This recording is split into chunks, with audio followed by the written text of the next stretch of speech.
నమస్తే అన్న అందరికీ నమస్కారం. కువైట్ దేశవ్యాప్తంగా తనిఖీలు నిర్వహిస్తూ ఉన్న విషయం అందరికీ తెలిసిందే.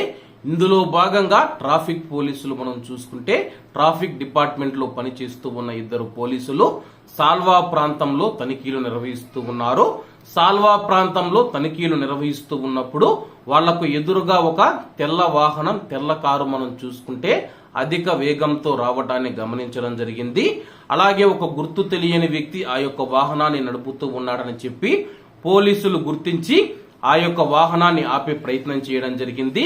అలాగే ఆ యొక్క వాహనం అధిక వేగంతో రావడంతో అయితే అక్కడ డ్యూటీలో ఉన్న ఇద్దరు ట్రాఫిక్ పోలీసులు ఎవరైతే ఉన్నారో వాళ్ళనైతే కారుతో గుద్దేసి అక్కడి నుంచి వెళ్లిపోవడం జరిగింది.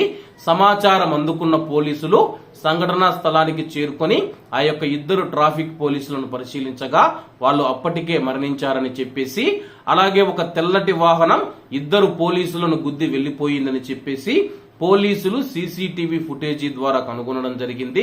అలాగే వెంటనే పోలీసులు అప్రమత్తమయ్యి ఆ యొక్క నిందితుడి కోసం గాలింపు చర్యలు చేపట్టడం జరిగింది. అలాగే ఒక తెల్లటి వాహనంలో ఉన్న గుర్తు తెలియని వ్యక్తి ఒక ప్రవాసుడని చెప్పేసి, అలాగే అతనికి కూడా ఈ యొక్క ప్రమాదంలో గాయాలవ్వడంతో అతను ముబారక్ ఆల్ కబీర్ ఆసుపత్రికి వెళ్లి చికిత్స చేయించుకునేందుకు వెళ్లాడని చెప్పేసి సమాచారం అందుకున్న పోలీసులు అతన్ని అరెస్టు చేశారు.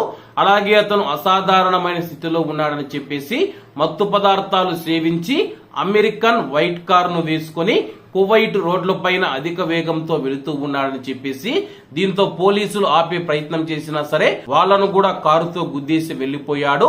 అలాగే వాళ్లకు తీవ్ర గాయాలయ్యి రక్తస్రావం కావడంతో అయితే కొద్దిసేపటికే వారు మరణించారని చెప్పేసి పోలీసులు వెల్లడించారు. కాబట్టి కువైట్ లో ఉన్న మన భారతీయులు ఎవరైతే ఉన్నారో ఇటువంటి చెడు అలవాట్లకు చాలా దూరంగా ఉండనన్నా.